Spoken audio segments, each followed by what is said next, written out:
It's now time for What's Up Asheville, sponsored by the City of Asheville, with the host, Mr. Sam Parada, and here he is. Hello Asheville, welcome to another episode of What's Up Asheville here on WRES 100.7 FM. I'm your host Sam Parada, and today my guest of honor is Sasha Vrtunski. She is the manager for the Affordable Housing Division with the Community and Economic Development Department with the city. How are you? Great. Thanks for having me. Of course, it's always so fun to spend time with you. Now you're finally here in the show with me. It's been a while. I feel like I've asked you a couple times before, but we just never had the chance to. Now Sasha does a lot of very important work with the city. She just recently finished a big plan for the Affordable Housing Plan of 2024. And we're not really here to talk about that. We're here still in the recovery process for post-Helene.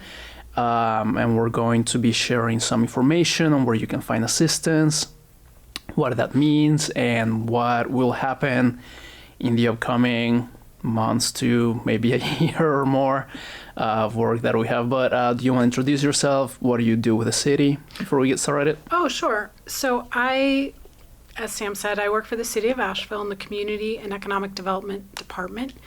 I've been with the city for a little over 10 years. I'm an urban planner by training, and my division in community and economic development deals with local funding for affordable housing. So that means general fund dollars, tax dollars, or housing bond dollars. And how that's spent by the city to help with any kind of affordable housing issues or? Correct. Generally before pre-storm, we mainly focused on the building of new housing units. Mm-hmm. So either through our housing trust fund, providing gap financing for developers, or land use incentive grants, which we're trying to incentivize market rate developers who usually don't do affordable housing to provide affordable housing units. Right, and so it all really boils down to we need more housing to start fixing a lot of this housing unaffordability. Absolutely. Mm-hmm. And so what direction are we heading right now in terms of the work that's being done? Sure. So after as you said, we just finished our affordable housing plan in September. And so when the storm hit, we were kind of getting ready to start working on pieces of that plan. And we pivoted after the storm to try to look at what funding do we have available that we could try to meet immediate needs. Mm-hmm. It was pretty clear to us that two major housing related needs are rental assistance and home repair. And this was because of the storm? Right. So, rental assistance has always been a need in our community, and we have agencies here that do that on an ongoing basis, but the storm, obviously it had a lot of physical impacts on our community, especially along the rivers. Businesses were some destroyed or really impacted. But then, and additionally, businesses didn't have potable water for 7 weeks. So a lot of folks have lost jobs or are on furlough and not sure when they're going to be able to get back to work. So that is kind of where we come at it with a rental assistance. And rental assistance is a program where when people aren't able to pay their rent, agencies help them pay their rent, usually working with their landlord directly and pay those rents. And I was going to get to that. Our last episode, we had Rachel Taylor, and she talked about the economic recovery side of things. So we did talk a little bit about the bridge between affording your home and businesses being open and ready to, do business. So it's like that little gap in between. Mm-hmm. So tell me a little bit about, these applications and how exactly is the city helping someone pay their rent, for example? Sure. So we're providing funding right now to two agencies. One is Eblin Charities, We're funded about $500,000 to them. And they, you can call to apply for that assistance if you want. They'll take your application over the phone, so you don't actually have to come in.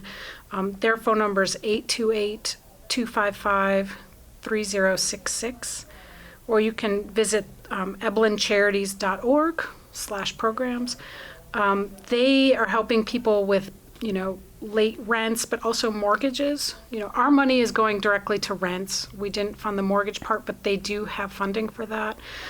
They also help with back due water bills and some medical needs. And they've been around for decades in our community, and a lot of folks know them. Although I'm sure many people this is the first time needing this assistance. Yeah, and it's one of those cases of, better know ahead of time and not use them. Right. Or if you know someone who needs assistance. Yes. And this is not an endless pool of money. That's something that we want to make very, very clear. We provided, you said, $500,000. Mm-hmm. And I know that Evelyn is working with other organizations that are helping them fund. If you need assistance, definitely give them a call, send out your application. It's not a guarantee. Correct. We just want to put that up front, but anything helps if you need it. For sure. And in the other agency we have funded is Grace Covenant Presbyterian. They are taking applications. If you can walk in Monday through Friday, or actually it's every day, I believe, 12 to 4 p.m.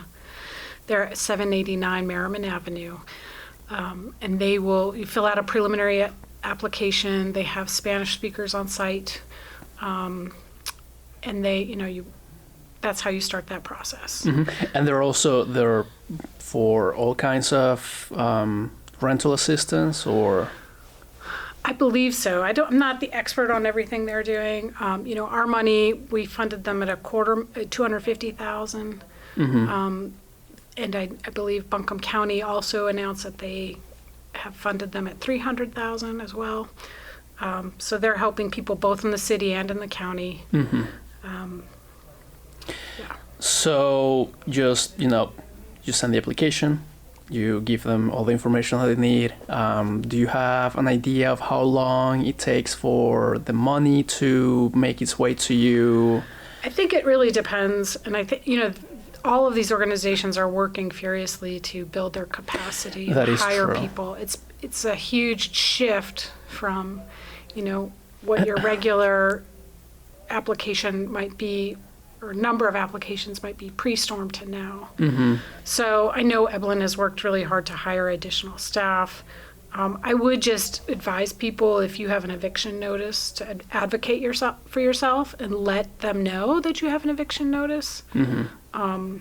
Again, no guarantees, but that's important for them to know so that they can help you. Yeah, and not just you. I mean, this is a time to really come together as a community. So if you know people who may not have received this information, we have this up on our website. We have sent out some social posts about it.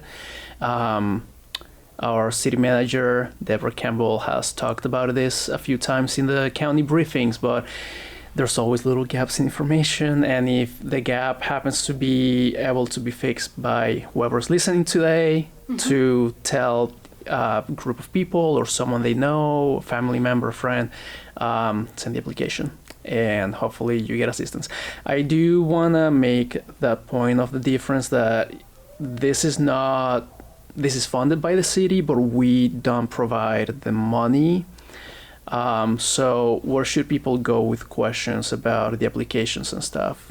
They should go directly to those agencies. Mm-hmm. Yes. So, yeah. Don't call me because I don't have the answers for you. That's right. Okay. So you mentioned rental assistance, mm-hmm. and at the same time, we also have home repair. Tell me about that. Right. Sure. So obviously, a lot of folks had tree damage or other kind of damage to their homes all throughout our community.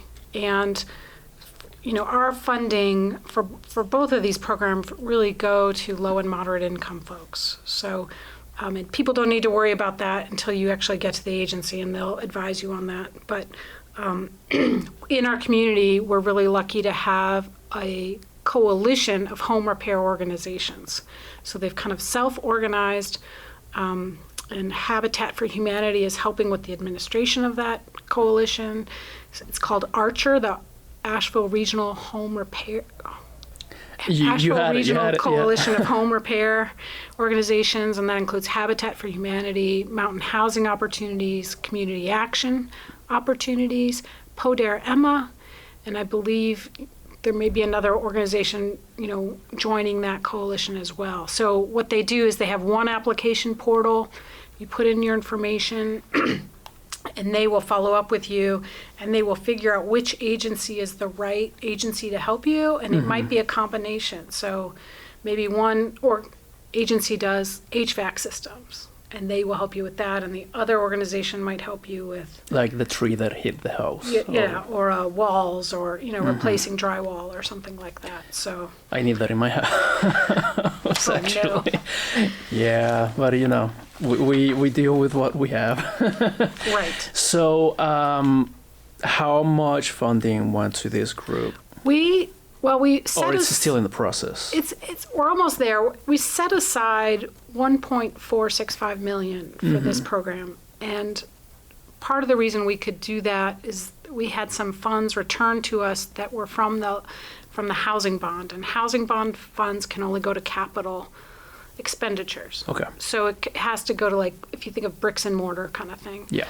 So our first contract with this group is for $750,000, but and that's going to be spent over a period of time, and we'll monitor it and see how that goes, and if all go, we could right. So if they potentially need more money, add more money to that. Yes, we can assist them for sure.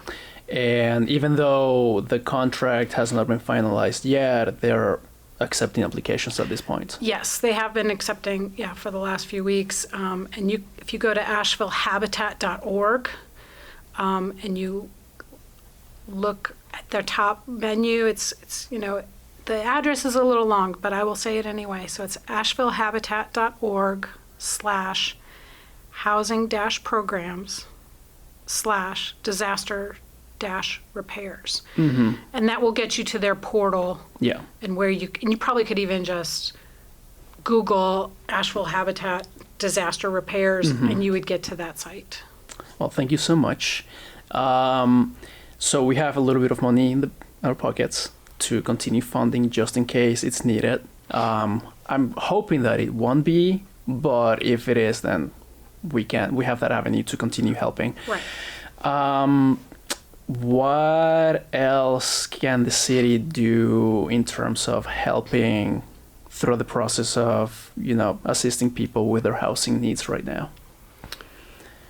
Sure. We're working both kind of in this immediate response mode, but also looking at the long term. Yeah. And so we are, advocating, at state and federal levels for more funding for our community. Just like the economic recovery side of things. Yes, for sure. And, long term, we know that there will be disaster recovery money coming, but it is truly long term.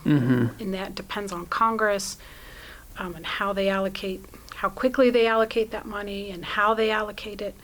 And we will be working to prepare for that money over the coming months. And that funding could go to a variety of needs, but will include housing recovery. Housing recovery as in rental assistance as well, or a different type of housing recovery? It could be multiple kinds, right? It could be just a mix of, like, it could be rental assistance, it could be building more homes or apartments, it could be, repair, funding. There's really a lot of possibilities there. And you were doing pretty much this kind of work before the hurricane, and the hurricane made it, that much bigger, that much more of a priority and necessity because it affected so many people. So, like, what's changed in between? Well, my division wasn't doing rental assistance. So it wasn't. So that's new for us. So we've tried to stand it up as quickly as we can. I think you did a really good job with the time given. Thank you. And I think we're also looking at the same time as doing that long-term recovery planning. We're also working closely. I just want folks to know that we're working with Buncombe County staff. They are the lead agency in our community as the emergency response, and so they have committees and work groups related to housing that we participate in every week. And then, we're also kind of going back to the work we were doing before the storm. Yes, I was going to get to that in a bit. But before we jump into that, Sure. I was wondering if you could tell me more about the weekly meetings the county has that we participate on, like what goes on, where can people watch them, listen to them maybe? They can't listen to them now. No, that's okay. I was wondering if it was kind of like our commission meetings. People can tune into those, but just, I guess, tell me then more about what goes on in these weekly meetings and if there's anything that we can look forward to in terms of maybe more funding, changes happening in the community. Well, there's several different layers happening. So, both the city and the county have organized themselves around recovery planning, and each of us have a housing recovery group. Mm-hmm. So we're meeting with the Buncombe County Housing Recovery Group every week. We get updates from different agencies, and really starting to plan out kind of what does recovery look like. Mm-hmm. And just making sure we know what each other is doing. Correct. And then in addition, the county has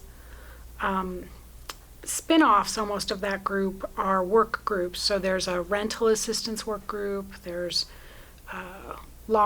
short and long-term rental housing work group, there's a home repair work group, data, shelter, and there's always it's always hard to remember the last one. Of course.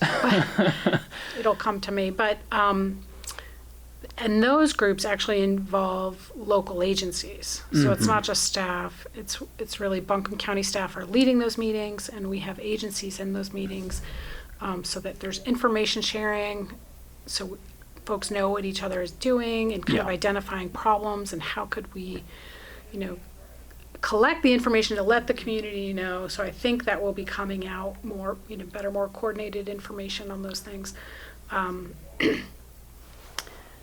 Yeah.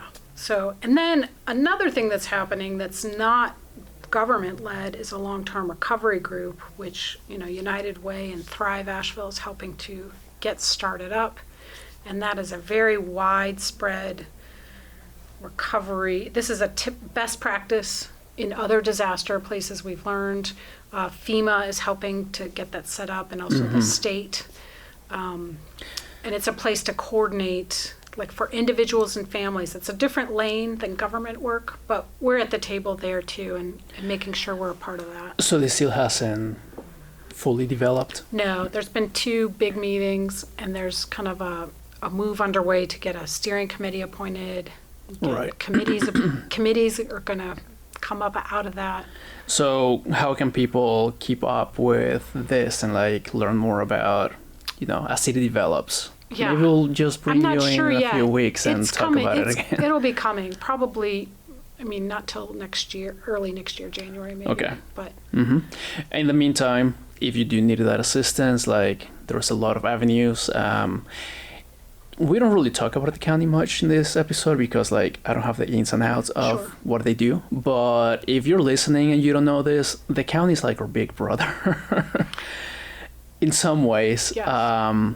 There's a lot of resources that they have available. And I feel like, from my experience, I feel like a lot of people look at the city as the big end of local government, and we're really not. There's a lot that we do and a lot that we can provide, but if you reach a dead end in finding resources, assistance, or information, and we cannot provide that to you, take a stab at the county and see if they have, what you need.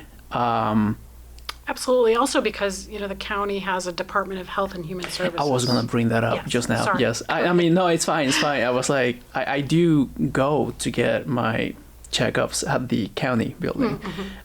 So they have a lot of really good programs, very affordable too. Yes. So, if you have any questions or things related to your day-to-day that are affected by local government, chances are the county does it too. So, still write questions to us and ask us what we can do for you. But yeah, the county is there for you as well. So going back to you specifically and the work that you were doing before the hurricane, and now that the funding processes are underway, we're not really the ones distributing the money, but I know that the contracts have a very specific guidelines. So okay, this money has to be used for this, etc. What happens in the next few months for you specifically? Good question.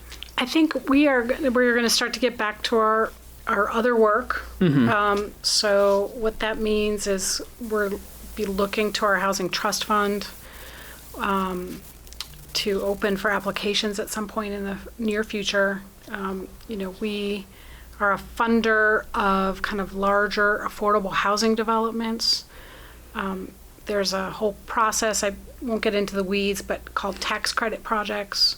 And explain that just a little bit. Oh, sure. So the federal government a number of years ago passed a law that basically says if you provide this kind of affordable housing, investors in that housing can get tax credits back. So it's an incentive to build affordable housing units. So they're federal tax credits, so they're not state or local taxes involved. But so there's a lot of federal, guidelines around these, and then and you help them meet those guidelines? Not really. What our role is really just as a gap financer. So the credits will give, if you're a developer, you want to build a building of 100 units, it costs a lot of money to do that. So you, if you're doing a tax credit project, you say, I will, offer these 100 units to be affordable for this many years, and investors will come in and help you build that in return for tax credits back from the federal government. And that's usually not enough money. Let's put it that way. Wow. It's not enough money. So there's usually a gap between the money you can raise and maybe your own money, because every developer usually puts in some of their own money. And so there's a gap. And so we would call that maybe the local match that they're looking for. So you call Sasha. You apply to the housing trust fund, or sometimes the county is also often a funder of these projects. Okay. Again, the county is very important to our community, and and also Dogwood Health Trust has funded some of these as well. Cool. So you have to line up all the resources, all the layers of funding to be able to build that affordable housing. I know folks often think that it's just a really lucrative business, and there is money to be made, I guess, building housing, but it takes a lot to get those units built. And it takes a lot of time too. So we're talking about how long does it take for a unit with a building with 100 units to be built on average? Probably 18 to 24 months here. Oh my God! Just partly because you have to line up your labor, the materials. It probably in the past you probably could do it quicker. I think COVID, we're still suffering the impacts of COVID. Oh, for which sure. We tend to forget about a little bit, but COVID started really tightening up supplies, supply chains for building, labor, all those things. That's still all happening, and now on top of it, we have a disaster. So on top of that, we ordered doors for our house, and it took 9 months for them to get to our house. So the whole project was halted until the doors arrived. So the whole supply chain issue, huge. But so the good news in all of this is that we have the plan, the 2024 Affordable Housing Plan, and a lot of recommendations came out of that on, amount of units that need to be built by 2050 to keep up with the housing needs. Right. And then on top of that, you have the incentives to build affordable housing. It just takes time. So Yes. Sasha working the short, mid, and long-term goals for the city. And now you're about to jump into the long-term goals again. Yes. So we're trying to do all those things at the same time. It's a lot. It's a lot. With a crew of 2. Right. It's a lot. But I think you're doing a good job. The plan, I think, has a lot of insightful information that you'll be able to use. Where do you see it going? I know that you were looking at it before the hurricane hit. So, what's the city going to be doing with this plan now that we have it? Right. We're definitely going back to, actually 2 days before the storm hit, or even just one day. I think we met. Tuesday, the September 24th, we had a work session with City Council about equitable, affordable housing. And it was a presentation from our director, Nikki Reed, and Steph Dahl with planning about how we're working together to build more equitable and more affordable housing. And so there are things beyond just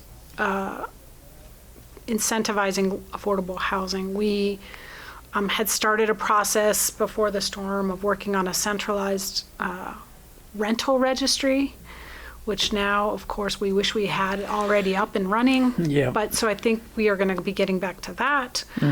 Sounds like a big priority now that we know Right. the need of one. Right. It's right now it's probably a matter of capacity more than anything else. But so things like that, we'll get back to thinking about anti-displacement activities, which is really something we had our eye on, still have our eye on, making sure people can stay here. And that was part of the missing middle housing plan. I know that did an anti-displacement study that came along with that as well. So I know that the city has a big priority on anti-displacement, especially moving forward with the storm and seeing how we can mitigate any of that, because we want people to stay. We want people to stay comfortably. Right. And affordably. Yes. And everything else that comes with all of that. For sure. Well, sounds like a lot of work coming your way and my way too, because I'm your liaison. But I like spending time with you, so that's always good.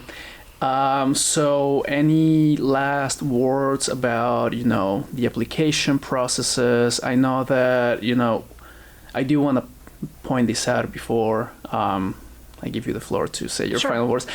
Maybe you can back me up on this, but Eblin, again, the Grace Covenant Church, the Archer Initiative or group, they're not the only places that you can get assistance. Right. Because we are a government entity, we can't really promote a lot of these places, but Google it, find information. I think you can still apply through FEMA. Yes. And if you were told no, resubmit your application. Yes. Appeal. Appeal is even FEMA folks will tell you that you should always appeal. Do it. And, I know they're at the Asheville Mall every day. And they have several other places that they are in our community, but I know they're at their Asheville Mall at the old Gap store, I believe it is. And it's probably much better to talk to somebody in person if you were denied. Yeah. Because you will have a more opportunity to really get your point across. And they're here to help as well. Yes. It's not like they are trying to keep their money. Totally. They want to give it out. Absolutely. So appeal to them, and just Google rental assistance Asheville and see if there's any places that you can find. And if you find them, share them with everyone you know, because any little bit of money helps out. $100 could be the difference between staying or leaving. Right. So take care of yourselves and one another, and know that we're here to help, or there's more help out there available for you. Right. And I would my last note that I probably should have said before is that for the rental assistance and probably home repair as well, please know that those folks understand that we've all been through a lot, and you might not have the documentation you would normally have. And so they are working with folks. They're not, they're trying to lower their barriers for entry. And so don't worry about that. Don't be intimidated. Just go ahead and ask. That's very good to know. And, Sasha leaving us with a cliffhanger right at the very end. I'm messing with you. Yeah. But yeah, share this information again. Like, we are doing the best we can, but we can do it without you. And half hour really flies. We're at the end of the show. Thank you again, Sasha. Absolutely. And, keep an eye out on the affordable housing plan, the work that Sasha and the team will be doing in the future, and different ways to get assistance. But until next time, this is Sam Parada with What's Up Asheville, Sasha Vrtunski, and we'll see you next time on What's Up Asheville. Thanks. You've been listening to What's Up Asheville, sponsored by the City of Asheville in collaboration with WRS 100.7 FM. This program will re-air every Monday, Wednesday, and Friday at 12:30. Thank you for listening.